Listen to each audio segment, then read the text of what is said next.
updating everybody on how those talks with the lenders went. There's been discussions around the country that some shopping centres might have to close if, worst comes to worst, they're not able to restructure their finances and they're not able to find somebody else to keep running the shop. So we'll keep an eye out this morning. We may well get an announcement this morning about how that quarterly rent day went for them yesterday. And we'll have a little look more about what the future might be for big shopping centres like this. Sean, thanks very much. And we'll be getting more from Sean throughout the morning. Obviously, retail is so important now in the retail sector. 6:24 is the time right now. So let's indulge you with just a little vision this morning. This is Glastonbury Tour right now. The image taken from a drone, as you can tell there. Doesn't it look beautiful? There are times when, it has to be said, if you're one of those early risers, and it's 6:24 now, there are times when it is well worth being up early on a Thursday morning in the middle of June. How about that? Well, even if that you didn't have that view, you have us. How about that, man? What a day. You're hearing us, Matt. Good morning. Good morning. So, I was in a world of my own then.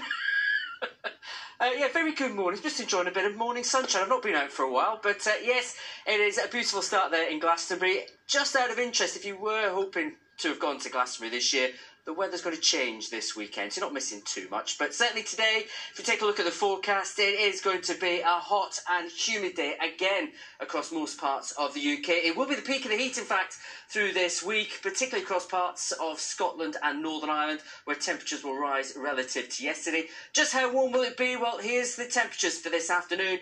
We could see somewhere across England and Wales, temperatures peaking around 30 degrees Celsius, but even, say, the Aviemore area, Glasgow area, we could get to around 29 or 30 Celsius through this afternoon. And lots of sunshine to go with it. A few exceptions, though. You can see across parts of Northern Ireland, got a few heavy showers. Even though thunderstorm already at the moment, they'll drift up across western parts of Scotland. Some low cloud to the northeast of Scotland as well. And then maybe the odd shower towards the far southwest later. But just a reminder how hot it's going to be today, with temperatures widely in mid to high 20s, if not low 30s, for a fair few of you. But exceptionally strong sunshine across the UK today.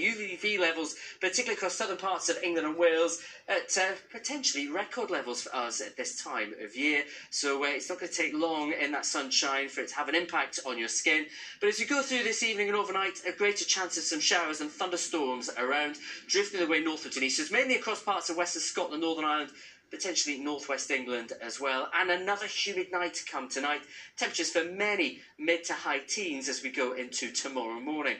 So for tomorrow, now there will be more cloud around, quite a humid start to the day, a chance of a few showers and thunderstorms across England to begin with, but the main focus again will be across some western areas where you do see those storms. They will be torrential, vast majority staying dry though for the bulk of the day. Temperatures maybe still up to around 29, possibly 30 degrees in East Anglia, but across western areas starting to feel a little less hot and humid. And the change will take a more notable turn as we go through into this weekend. The chart there shows low pressure becoming dominant to the northwest of the country. And as we go into Saturday, that means there's going to be more cloud around, more rain at times. I think all of us will see rain at times through Saturday. Better chance of a bit of sunshine between the downpours across southern parts of England and Wales. But it will be a blustery day. Winds could touch gale force for 1 or 2. And temperatures will take a marked drop. So if it's all been a bit too hot and humid for you, something fresher on the way this weekend. And that fresher feel continues into Sunday. Windy day, windiest across Scotland, Northern Ireland, gales in places. Here's where we'll see some of the wettest conditions on Sunday, particularly across western Scotland. Further south you are, though, 1 or 2 showers. I think the bulk of the day will be dry and bright. But temperatures, instead of being into the low 30s, more likely mid to high teens at best, for the vast majority. So Naga and Charlie, another hot day to come today, but all change this weekend. Back to you both. Matt, thank you very much. See you later on. Good day ahead. It is 28 minutes past 6. You're watching Breakfast with Charlie State and Naga Munchetti. Let's bring you right up to date with all news and sport just a moment. Though also on Breakfast this morning, when was the last time you went for a swim? We're at Lido in the Peak District to find out why the decision to open pubs before pools in England has received a wave of criticism.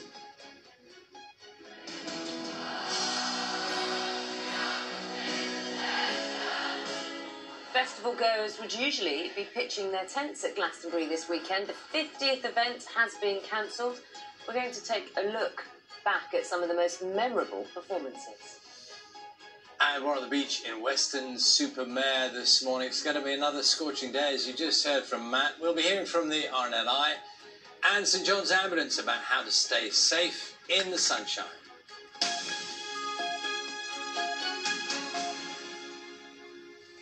Let's bring you a summary of today's main stories. Today is expected to be the hottest day of the year so far for the second day in a row. Yesterday, temperatures reached 32.6 degrees Celsius at Heathrow Airport. Public Health England has issued a level 3 health alert and is urging those heading out to enjoy the sunshine, to observe social distancing and check in on vulnerable friends and relatives. Leading academics have raised concerns about the rapid rollout of COVID-19 antibody testing for NHS and care staff in England. The blood test can identify whether a person has had the virus, but scientists warn this doesn't mean that someone has developed immunity. In a letter to the British Medical Journal, clinicians also raised concerns about the reliability of the tests and the costs involved. Housing Secretary Robert Jenrick is facing pressure to resign after he released emails and texts relating to his decision to grant planning permission to a £1 billion housing development in East London. Mr Jenrick's decision to approve the scheme, which was later rescinded, came the day before a local infrastructure levy would have added tens of millions of pounds to the cost of the project. The developer, Richard Desmond, then donated £12,000 to the Conservative Party. Both men have denied breaking any rules. Time now is 6:30. It is time to talk to our GP for our daily appointment. Good morning, Dr. Jamie Parker. How are you?